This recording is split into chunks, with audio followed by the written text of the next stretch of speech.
Assalamualaikum warahmatullahi wabarakatuh. Selamat bertemu kembali dengan Pak Amar pada kesempatan hari ini. Kita bersyukur kepada Allah Subhanahu wa taala. Salawat dan salam semua tetap dilimpahkan kepada Nabi kita Muhammad sallallahu alaihi wasallam. Baik, teman-teman sekalian, pada kesempatan pertemuan online kali ini Pak Amar ingin sampaikan tentang pengantar dulu ya. Jadi Pak Amar ingin sampaikan pengantar tentang mata pelajaran PABP di semester ganjil ini. Ya, di materi yang pertama yaitu tentang sukses hidup dengan kontrol diri. Yang nanti akan membahas tentang husnudzon, ya, kemudian ada ghibah, ada ukhuwah, ya, dan lain-lain. Nah, jadi begini. Latar belakang kenapa kita harus belajar agama, ya, karena ada orang juga pernah mengatakan kenapa sih kita harus belajar agama, ya, di sekolah bukankah kita sudah beragama, bukankah kita di rumah sudah menjalankan agamanya masing-masing. Atau ada yang bilang kenapa sih agama harus diatur-atur sama negara sampai kemudian dimasukkan ke dalam kurikulum, ya. Inilah yang harus kita jawab dengan logika, dengan ilmiah, bahwa sesungguhnya, ya, negara kita adalah bukan negara agama, itu juga bukan negara ateis. Jadi negara kita ini adalah negara yang berdasarkan kepada Pancasila. Ya, artinya apa? Artinya negara kita punya dasar hukum, punya dasar bernegara sendiri yang kemudian dikenal dengan nama Pancasila. Di antaranya adalah di sila yang pertama yaitu tentang ketuhanan yang Maha Esa. Ini menunjukkan bahwa negara kita itu bukan negara agama, tetapi negara kita adalah negara yang berdasarkan kepada ketuhanan. Artinya apa? Artinya bertuhan. Ya, karena negara kita dibangun, ya, oleh para founding father-nya, mereka semuanya orang-orang yang beragama, orang-orang yang taat dengan agama. Mereka sadar bahwa kesuksesan itu bersumber dari agama, kedamaian itu bersumber dari agama. Nah, itulah yang melatar belakangi kenapa salah satu mata pelajaran di pendidikan kita itu adalah pendidikan agama. Itu, ya. Selain itu, ya, bisa jadi orang tua kita belum mampu atau tidak bisa memberikan asupan pendidikan agama, maka di sekolah diberikan asupan pendidikan agama. Nah, itu ya. Betapa banyak orang yang sudah beragama tetapi banyak yang meninggalkan ajaran agamanya. Nah, disinilah. Jadi secara formal pendidikan agama itu menjadi wajib untuk diberikan. Nah, itu secara personal pribadi kita sebagai orang yang beragama, maka mempelajari agama, mempelajari ilmu agama itu menjadi wajib hukumnya. Gitu, ya, menjadi wajib hukumnya. Bagaimana tidak, karena nanti akan ditanyakan ketika kita sudah meninggal dunia, baik di alam kubur maupun di akhirat, adalah tentang agama kita. Nah, itu teman-teman sekalian. Maka, ya, jadi yang melatar belakangi selanjutnya adalah kenapa pendidikan agama itu diberikan di sekolah, ya. Karena untuk memberikan pengetahuan dan pemahaman, gitu, ya. Jadi memberikan pemahaman, memberikan pengetahuan dan pemahaman. Bukan sekedar tahu, tetapi harus memahami. Untuk kemudian setelah tahu dan paham, maka kita harus mengimplementasikan dalam kehidupan sehari-hari. Ya, ilmu itu akan seperti pohon yang berbuah kalau ilmu itu diamalkan. Nah, itu. Jadi ada sebuah pepatah Arab mengatakan, ya, al-ilmu bila amalin kasajaratin bila thamarin. Ilmu yang tidak diamalkan itu seperti pohon yang tak berbuah. Nah, maka teman-teman kalian, ya, ketika kita belajar, ketika kita mencari ilmu agama, maka kita harus memahaminya. Kemudian kita berazam, bertekad untuk mengamalkan untuk diri kita sendiri, kemudian ya diajarkan kepada orang lain. Nah itu sehingga nanti kita hidupnya itu kehidupannya dalam koridor agama. Ya.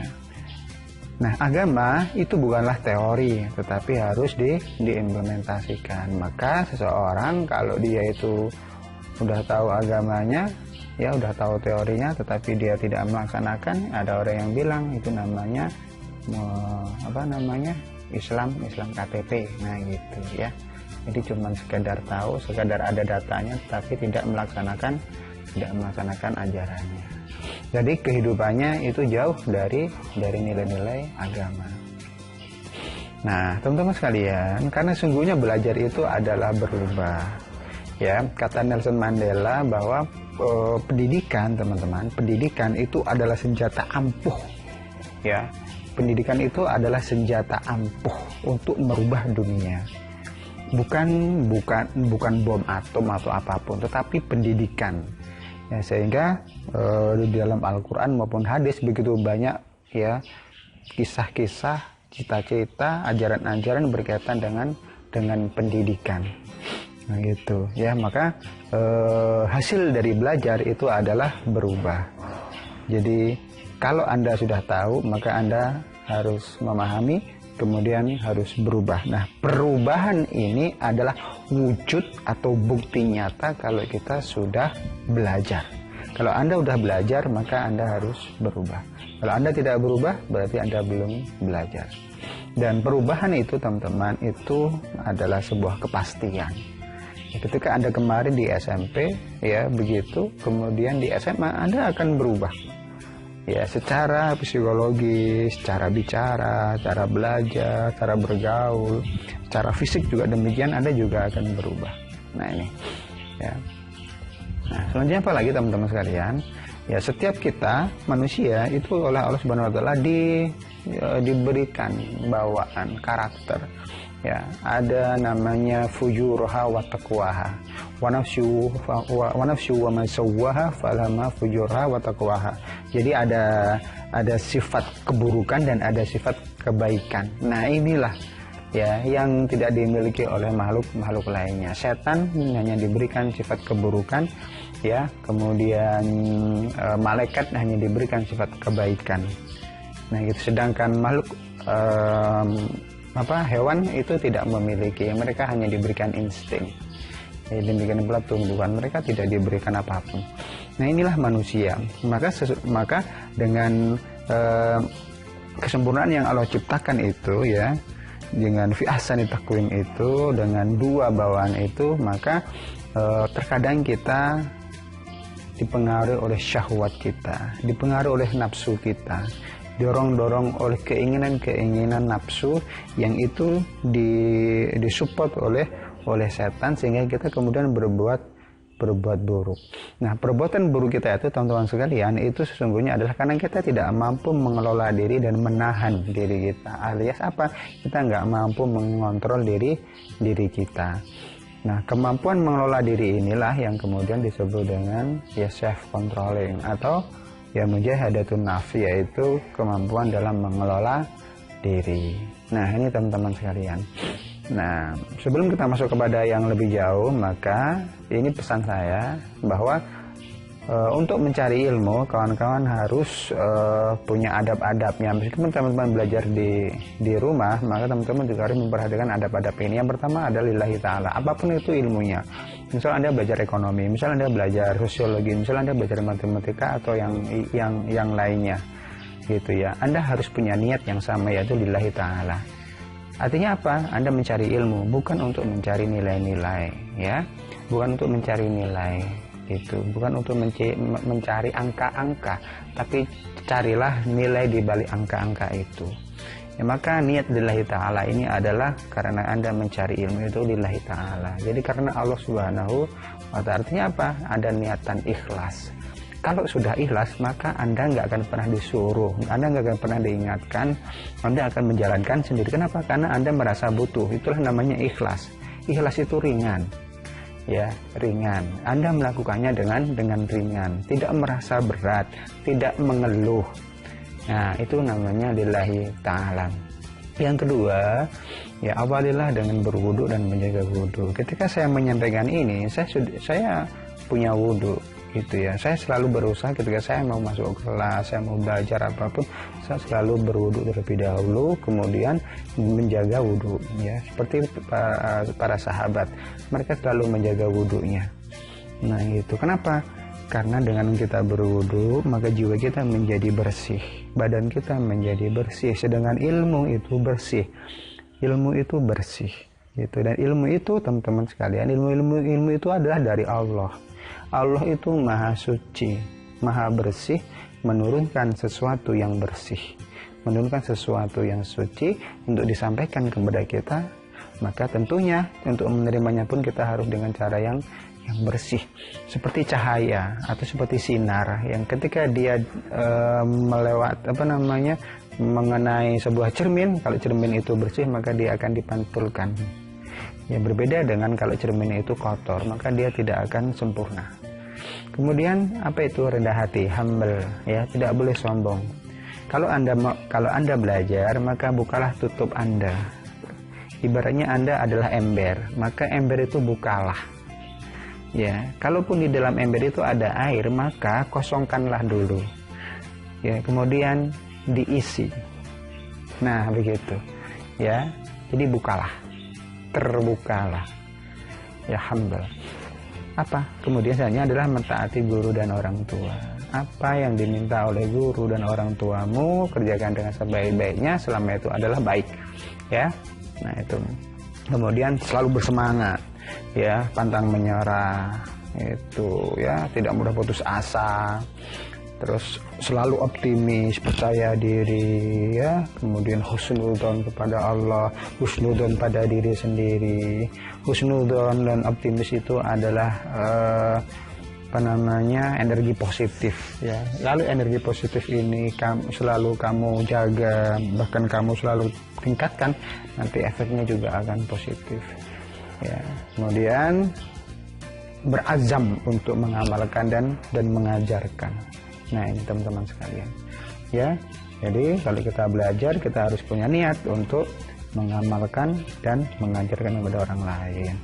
Baik teman-teman sekalian, ya, di pembelajaran kita di materi yang pertama berkaitan dengan kontrol diri, ya, ada kompetensi dasarnya. Yang pertama adalah religius, yaitu diharapkan Anda nanti terbiasa membaca Al-Quran, ya, gitu. Yang belum bisa bagaimana? Harus belajar, gitu. Saya siap ngajarin.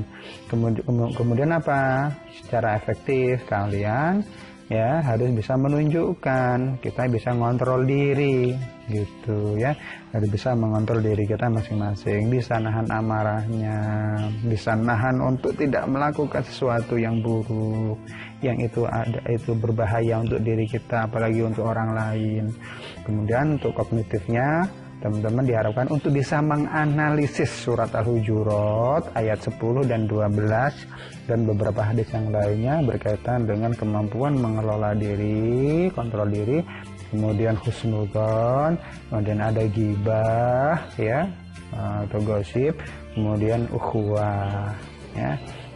Dan secara psikomotorik teman-teman diharapkan yang pertama adalah, ya, bisa membaca. Nah ini, ya, bisa membaca surat Al-Hujurat ayat 10 dan 12 sesuai dengan tajwidnya.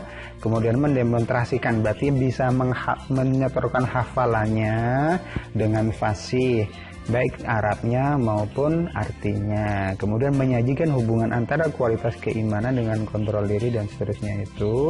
Berarti Anda bisa menjelaskan kandungan daripada ayat tersebut dan hadis-hadis yang berkaitan dengan hal tersebut. Nah itu. Nah lalu bagaimana cara menilainya, Pak? Ya, cara menilai untuk religius teman-teman sekalian, yang pertama adalah, ya, ini dari kompetensi dasar terbiasa membaca Al-Quran dengan meyakini bahwa kontrol diri, mujahadatun nafs, kemudian husnudzon dan ukhuwah adalah perintah agama, kalian nanti harus mengisi evaluasi harian membaca Al-Quran. Nanti akan Pak Amar berikan ya lembar setoran hafalannya. Nah, ini bisa kamu hafalkan. Nanti kamu ambil, kemudian kamu hafalkan ayat-ayat atau hadis yang sudah Pak Amar tentukan sesuai dengan kompetensinya. Kemudian belajar membaca bagi yang belum bisa baca. Wajib kalian kalau masuk ke Semanda belum bisa baca Quran, kamu ketika keluar dari sini wajib sudah bisa baca Al-Quran. Nah gitu. Sekali lagi, ketika kamu masuk ke sini belum bisa baca Al-Quran, atau ketika kamu masuk di sini itu membaca Al-Qurannya masih terbata-bata, keluar dari Semanda kamu wajib ya membaca Al-Quran harus dengan lancar. Nah gitu ya. Nah, apalagi teman-teman sekalian ya, selanjutnya adalah mengajari teman yang belum bisa lancar baca Al-Quran. Nah ini ya, bagi teman-teman yang sudah lancar membaca Al-Quran, maka wajib mengajari temannya untuk membaca Al-Quran. Nah ini, nanti teknisnya bagaimana biar Pak Amar yang ngatur. Siapa yang udah bisa nanti akan dapat beberapa teman ya, jadi belajar peer teaching, jadi dengan sesamanya. Selanjutnya, bagaimana cara menilai sikap atau akhlak Pak? Itu ya, yaitu dengan menunjukkan perilaku kontrol dirinya. Nah ini Pak Amar melakukan pengamatan baik secara daring, secara online maupun secara offline ya. Kemudian penyelesaian tugas mandiri, cepat atau lambat ya, jadi kamu bisa ngontrol diri. Kalau kamu nggak bisa ngontrol diri, berarti kamu pasti menyampaikan tugas itu dengan lambat, udah di luar waktunya baru mengerjakan. Kemudian cara berbicara ya, saya pantau di grup kelas itu ya, cara WA kalian bagaimana, kemudian perilaku nanti ketika kalian offline. Nah ini ya. Kemudian cara menilai kompetensi intinya bagaimana ya, untuk yang kognitif yaitu menganalisis ya surat Al-Hujurat ayat 10 dan 12 ya. Kemudian ada hadis yang lain tentang kontrol diri ya. Bagaimana cara menilainya? Pertama adalah lisan, yang kedua adalah tulisan. Nah itu ya, jadi lisan dan tulisan. Bagaimana lisan? Lisan nanti kamu menyetorkan pengertiannya ya. Nanti di terakhir nanti akan Pak Amar berikan contoh lembarnya, lembar penilaian sesuai dengan indikatornya ya. Bisa di saat KBM atau waktu-waktu sesuai dengan kesepakatan. Kamu nanti bisa video call ya, misal menjelaskan begini, Pak saya mau setoran surat Al-Hujurat ayat 10 ini, kemudian sama artinya ini gitu, kemudian menjelaskan sekalian, terus menjelaskan misal ukhuwah adalah ini gitu, contohnya begini, pembagian ukhuwah ini, nah gitu ya. Nah tulis bagaimana? Tulis nanti kalian akan Pak Amar berikan soal-soal tertulis dengan Google Form berupa ulangan harian ya. Nah itu. Kemudian cara menilai kompetensi inti yang keempat yaitu psikomotorik atau praktek ya. Yang pertama yaitu membaca surat Al-Hujurat ayat 49, kemudian Al-Hujurat ayat 10 dan 12 sesuai dengan kaidah. Berarti kalian harus menyetorkan bacaannya. Membaca, Pak saya mau setoran bacaan. Nah, kamu baca pakai video misal, atau bisa jadi juga voice note ya. Kemudian mendemonstrasikan hafalan, Pak saya mau setoran hafalan, nah ini gitu, oh ini gitu ya. Nanti kamu gitu ya, kan sebentar tuh.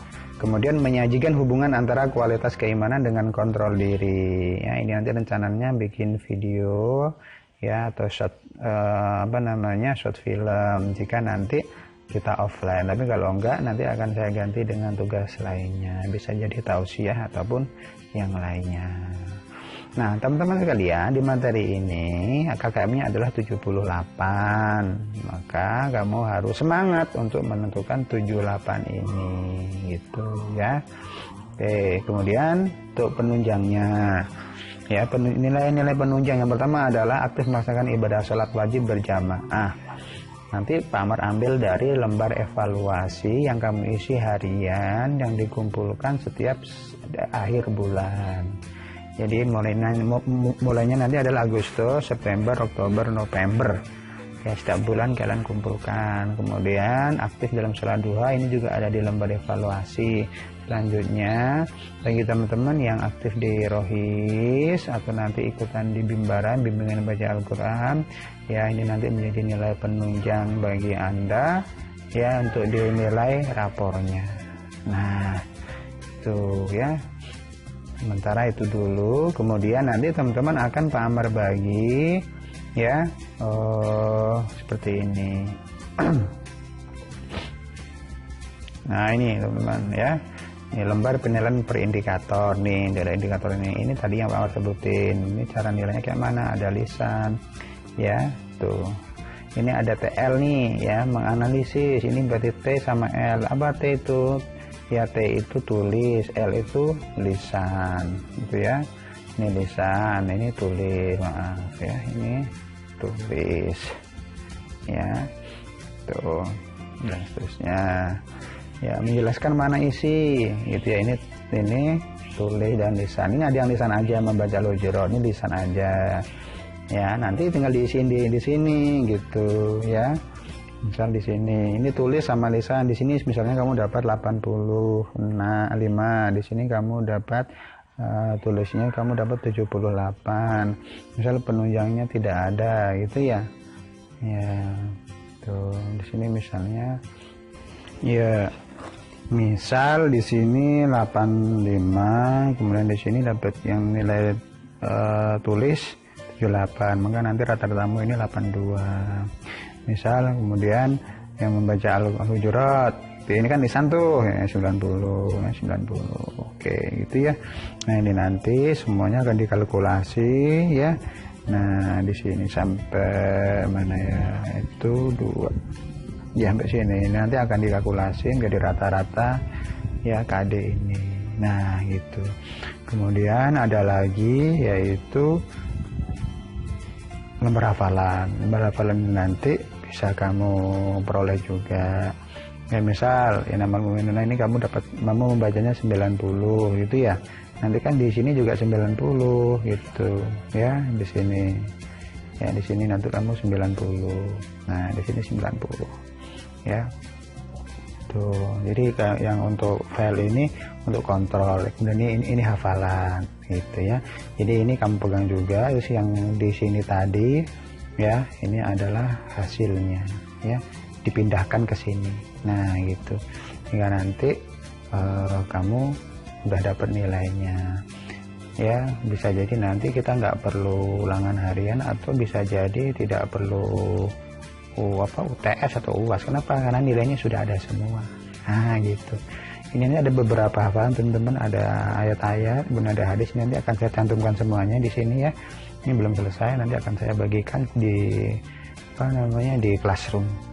Oke, gitu aja. Terima kasih ya. Mudah-mudahan ada manfaatnya dan mohon untuk diperhatikan. Kalau ada yang belum paham nanti bisa tanya via Japri ya, atau di Classroom. Enaknya kalau mau tanya enak di ini aja, di Japri aja. Begitu aja. Terima kasih. Ya, mohon maaf. Assalamualaikum warahmatullahi wabarakatuh.